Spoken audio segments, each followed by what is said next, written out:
Hey guys, welcome back to my channel, or welcome if you are new, and welcome back to another What's for Dinner video. Today's video is special because it is in a collaboration with Amanda from Faith Food and Family. I will have her channel and her video listed in the description box below, so make sure y'all go over and check her out. And coincidentally, the first recipe I make is from her channel. I hope you all enjoy, and again, if you go over there, let her know I sent you. And if you're over here from her channel, welcome.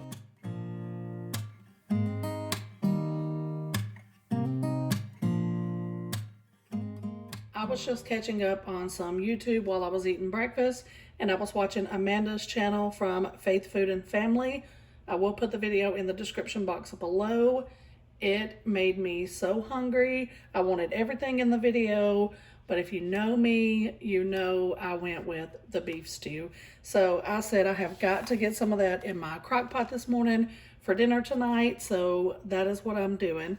I have almost a pound of beef stew meat that I'm going to start with, and then I'm going to add some corn, diced tomatoes, a tablespoon of tomato paste, some salt, parsley flakes, beef broth, and then I have some frozen onion. I'll probably just add about a quarter of the bag, and then some frozen peas and carrots. I may add half of the bag of that because I love the peas and carrots in it. And then I just grabbed 2 really large potatoes to peel, because if I get a bag without having a plan for the potatoes, they usually just sit on my countertop and ruin. So I'm going to get all of this in the crock pot. I'm starting it on high, but then I will turn it down to low once it starts cooking, and that will be our dinner for the night. I don't drain my corn. I like to have the flavor.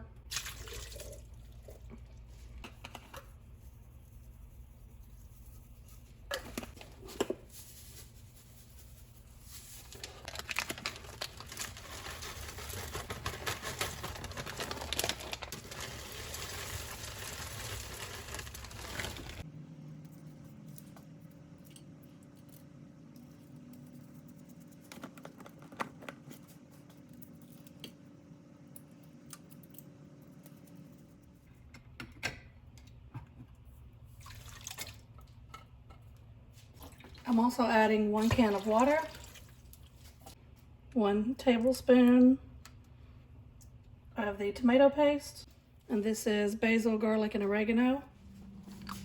All right, I got everything in there. Now I'm just going to give it a good stir and let it cook for a few hours. I'm going to put a little bit more salt over the top since I added all of the potatoes. Also, it cooks much better if you plug it up.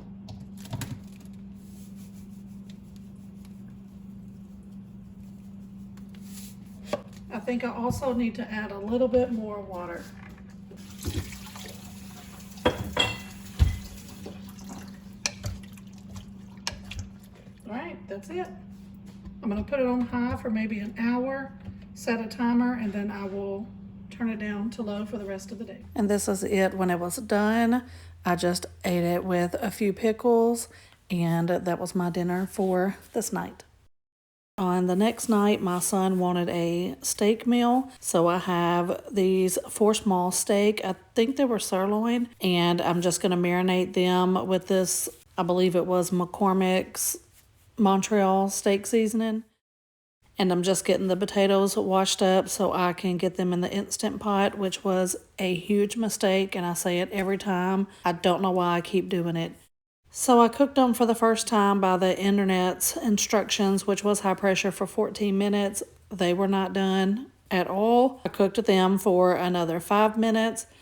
They were still not done at all. So here I'm just taking the steaks out and sauteing those on each side in some olive oil just for a few minutes on each side. My son and I both like our steaks to be medium, so they don't take long at all to cook. I'm just going to get a lid on them and let them cook through for a few minutes. These potatoes made me madder than I even like to say. But anywho, I took the one that was the most done and put some butter on it, put it in the microwave for a couple more minutes for my son's dinner, and I just added some cheese and sour cream, and then he likes his steak on his baked potato like we get at Stakeout. So that's what I did for him.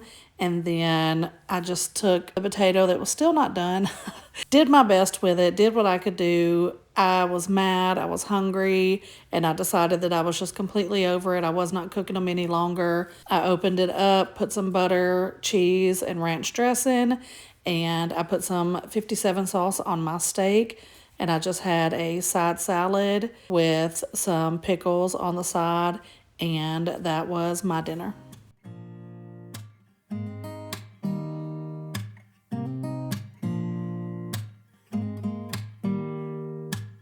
Don't need someone to save me, no, and don't come running and blame me. It is 8:30 in the morning, and I am about to throw all of this in my crock pot for the day, and this will be our dinner tonight. There it is, and I'm just gonna let it cook on low for 6 to 8 hours. Here is my plate for dinner. I do cover my entire plate with ranch dressing and hot sauce, and then I have a little bit of sugar-free ketchup there also for my roast. That is my dinner for tonight. On this night, we went to Cracker Barrel, and I got a 4-vegetable plate with pinto beans, turnip greens, hash brown casserole, and carrots. I put chow chow and pepper vinegar in my pinto beans, and then I just had a slice of onion with it and some cornbread, and of course it was perfection. So tonight for dinner, we are having this freezer meal. It's like a garlic and herb chicken, I believe. I will put a picture of the package here. My son just took out the trash for me. And then I had a salad left from my son's stakeout last night. He doesn't eat the salad, so I'm just gonna put that on my plate with a little bit of Thousand Island dressing and a couple of pickles. And here is my plate. And that's gonna be our dinner for tonight. On Friday night, I started a pot roast in the crock pot. We were having Easter lunch the next day at my mother's house, and I needed to cook this roast, so I sauteed it in some olive oil, seasoned with onion powder, garlic powder, and salt, and then I put it in the crock pot with 2 Lipton onion dry soup mixes, 3 beef bouillon cubes, and 2 cups of water, and here it is done on the next morning. I'm just going to get it shredded up and add a bag of these baby carrots to it and let it continue to cook on low until 12 o'clock when we get ready to eat, and then I will move it to a separate container. So I had this pot roast in the refrigerator thawed out to cook because the night before I accidentally took it out thinking that it was steak, and my son wanted grilled steaks the next day. So that's how I ended up with this and ended up cooking it for Easter.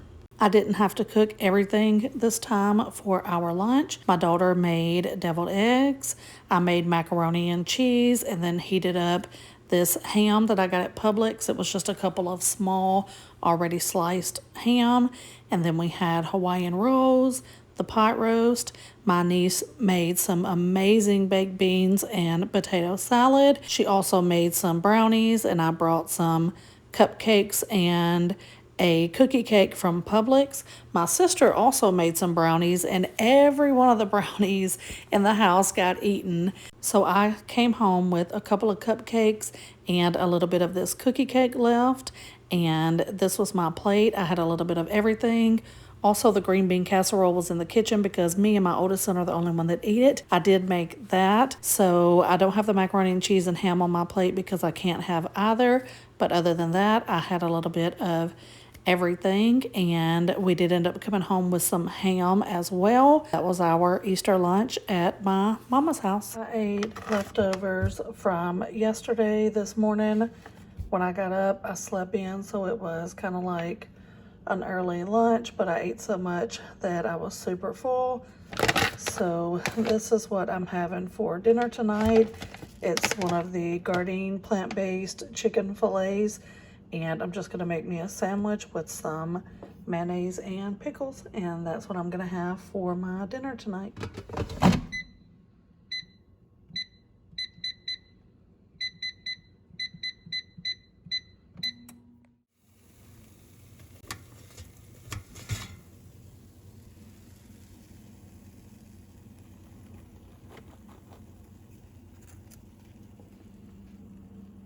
And there is my sandwich. I did end up putting some onion on it because I had it already sliced up in the refrigerator and it needed to be used up. And this was delicious. That's going to be it for this video, guys. I hope you all enjoyed it. Don't forget to go over and check out Amanda's video.